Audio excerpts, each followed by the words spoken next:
Et c'est pour ça que ce livre est inéditable en France, théoriquement, parce que ce que je révèle, c'est des choses qui, légalement, sont très difficiles à sanctionner. Des procès? Et c'est là où c'est très intéressant, aucun procès. Aucun procès, oui, mais en novembre, normalement, la diffamation, c'est 3 mois. Donc, théoriquement, c'est fait. Et en même temps, c'était impossible de le faire éditer. Malgré l'immense succès et l'immense importance de cet ouvrage, impossible d'éditer.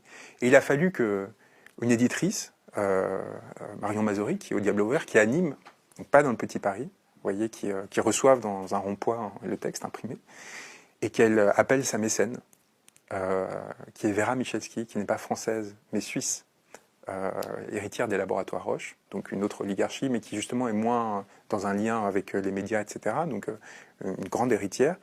Et Vera Michalski, quand elle l'appelle, lui dit « Ah ben on vient de m'envoyer le PDF. Je rentre dans un avion, je lui dis, je te dis... » Et en sortant de l'avion, elle a dit « Écoutez, allez-y, ça coûtera ce que ça coûtera, c'est trop important et il faut le sortir. » Et à côté d'elle, il y a Florent Massot, qui est un éditeur très courageux, qui a sorti notamment Merci pour ce moment de Valérie Trierweiler quand il était aux arènes.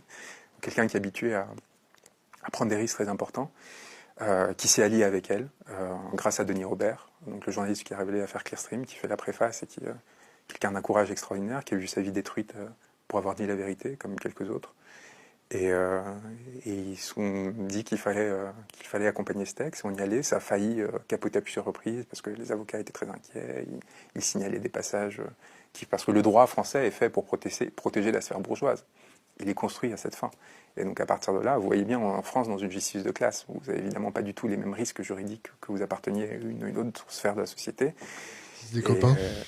Et moi, face à cette chose complètement dégoûtante, la première chose évidemment de salubrité publique, c'était de le raconter et de prendre le risque. Et je pense que j'ai eu la chance de pouvoir prendre ce risque parce que moi j'ai rien. Et c'est là où je disais que j'ai une appartenance d'apparence seulement à cette classe sociale. Mes parents sont propriétaires de rien, moi non plus. C'est-à-dire qu'on a très bien vécu. Mon père était producteur de cinéma, il faisait partie de cette élite qui était nourrie par la gauche culturelle des années 80, sauf que lui, contrairement à la plupart des autres, et les rares qui ont pensé comme lui ont tous très mal fini, suicidés, overdose, etc. Il s'est dit, cet argent n'est pas à moi.